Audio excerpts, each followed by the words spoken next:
In this video, you will learn 5 things that you can do right now that will make your man think about you constantly. And when you implement these tips, he's going to be showing you that he's thinking about you by texting you and calling you and spending more time with you. Don't go anywhere because we're starting right now. Hi everyone, I'm Dr. Antonio Borrello and I'm a psychologist and a relationship coach. This channel is all about helping you build great relationships so you can grow happy with the people you love. So if you're interested in making your love life the best part of your life, start now by clicking the subscribe button and hit the bell notification so you aren't missing anything. Okay, how to make him think about you constantly. Imagine this scenario. You meet an attractive and successful guy at a party. He's flirting with you and he's showing you that he's really interested. So you exchange numbers and you begin texting back and forth. He's funny, articulate, and consistent. Then he asks you on a date and it goes amazingly well. You're having great conversations and both of you are laughing the whole night, and it's like you don't want the date to end because you feel so much chemistry and attraction. At the end of the date, he gives you the best hug and tells you that he wants to see you again soon. The next morning, he texts you and tells you that he had a great time and invites you on another date in a few days. You agree and smile to yourself, feeling excited and hopeful about him. And if you're like me, you probably find yourself thinking about him a lot. You catch yourself daydreaming of what the next date will be like, or you wonder what he's doing, and it keeps happening all day. You find yourself replaying things that happened on the date, things that you talked about, and it happens over and over. Can you relate to that scenario? If you can, then you know how exciting that feeling is.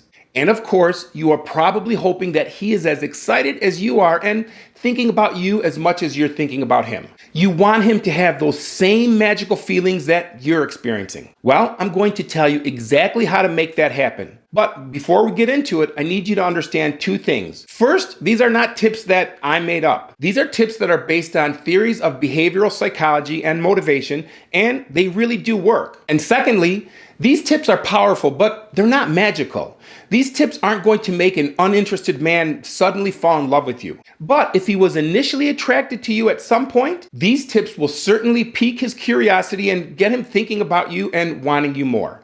That's for sure. So without further ado, here's number 1. Vary the timing of your responses to text messages. Varying the timing of your responses is based on the concept of variable interval reinforcement schedules. In psychology, a variable interval reinforcement schedule is a powerful operant conditioning tool used to shape behavior and learning. Operant conditioning is a learning process through which the strength of a behavior is modified by reinforcement or punishment. Think about how you train a puppy to learn a trick. You give him an instruction. He performs the trick and you reward him with a treat. If you stop giving the puppy a treat after he performs the trick, he will eventually stop performing the trick. Taking this a step further, behavioral psychologists know that changing the rate or time interval of giving a reinforcement has powerful effects on maintaining the desired behavior. For example, if you're gambling and playing a slot machine, sometimes you win, sometimes you don't.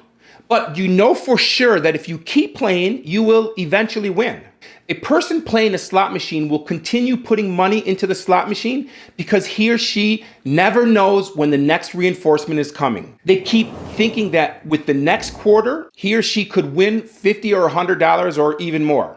So people keep trying and hoping that the next time they will win big. This is one of the reasons that gambling is so addictive and so resistant to extinction. Now, let's go back to texting. Once you have established that he's interested and you've also shown him that you're also interested, you're going to vary the amount of time it takes you to respond to his text messages. Simply put, when he texts you, sometimes you will respond within seconds, sometimes within minutes, and sometimes within hours, and sometimes you might even forget to respond. And when you do that, he is going to keep checking his phone to see if you responded. And that means he's also going to be thinking of you. And when you do respond, he's going to be excited to read it and he's going to get a hit of dopamine as part of that reward. And that just reinforces his behavior and motivation for you even more. Think about what happens when you are interested in a guy and you text him and sometimes he responds right away. Sometimes it takes him 30 minutes and sometimes it takes him hours. When he doesn't respond right away, what does it do to you? Well, if you like him, you're probably wondering what he's doing.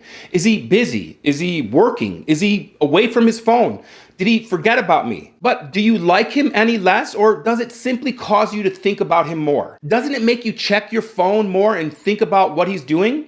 So vary the rate in which you respond and try to make it as random as possible. Again, sometimes you respond immediately, sometimes within minutes, sometimes within hours. And yes, I want you to sometimes not respond, especially if he didn't ask a question. Number 2, allow him to pursue you. Too often, women flip the switch and start pursuing a man rather than leaning back and allowing him to pursue her. And when this happens, he no longer has to exert any effort to prove that he's worthy of her. Remember, people appreciate and value the things that they work hard for. If you give him all of your affection and time and attention in the beginning, what does he have to work hard for? He doesn't, and consequently, you lose value and his attraction for you goes down. So you have to stop pursuing him. That means that you have to stop texting him in between dates. Instead, you must let him do it. Look, I know that this one is a difficult one to do because you like him and you miss him and you want to talk to him. It's hard not to reach out because you want to be connected and communicating. But if you want a man to really want you,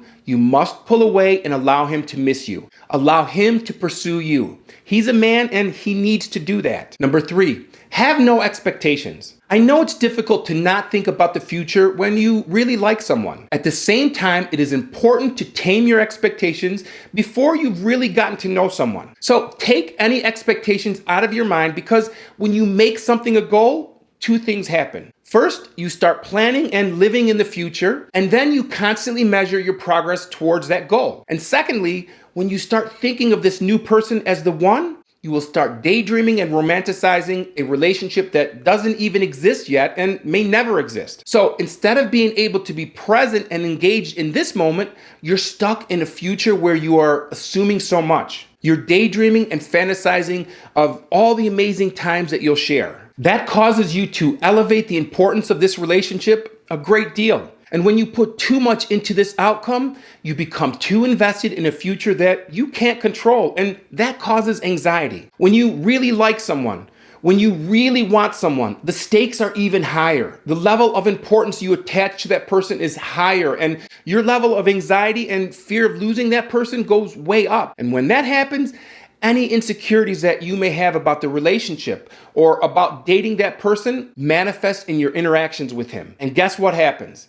He feels it, he notices those insecurities, and it lowers your value in his eyes and makes you seem needy or clingy or even desperate. And then before you know it, he's running for the hills. Number 4, prioritize your life and don't always be available for him. Men are attracted to women who have a full life. And if you have a full and busy life, you cannot always be available when he is, especially if he's calling with last-minute plans.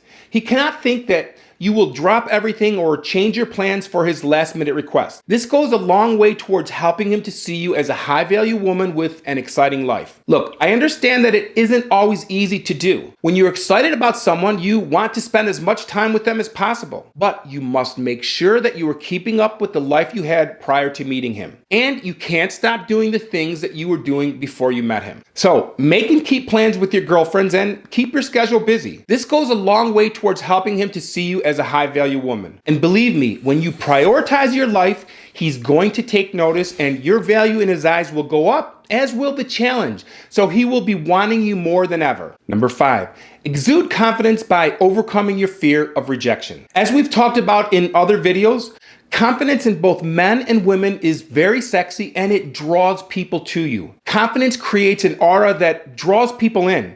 It shows people that you're comfortable with yourself, which grants you a certain poise and charm and assertiveness. And confident people have a certain air about them that makes you want to get to know them. You want to know what makes them so self-assured. And while confidence is an almost universally attractive trait, its opposite, insecurity, is almost universally unattractive. And unfortunately, insecurity or rejection sensitivity is often most noticeable when you're dating a person and you fear that they may leave you. Because if you fear that your relationship is going to end, you are not likely to behave in ways that exude confidence. You'll act in ways that appear insecure and sabotage your relationship. So how do you overcome your fear of the relationship ending? Well, it's a gradual process that begins with rejecting the self-fulfilling prophecy. You need to reject the belief that others will leave you or reject you, because when you hold on to it, you create situations situations for it to occur. Unconsciously, you'll do things that will push people away, and then you'll use that rejection as more evidence. Instead,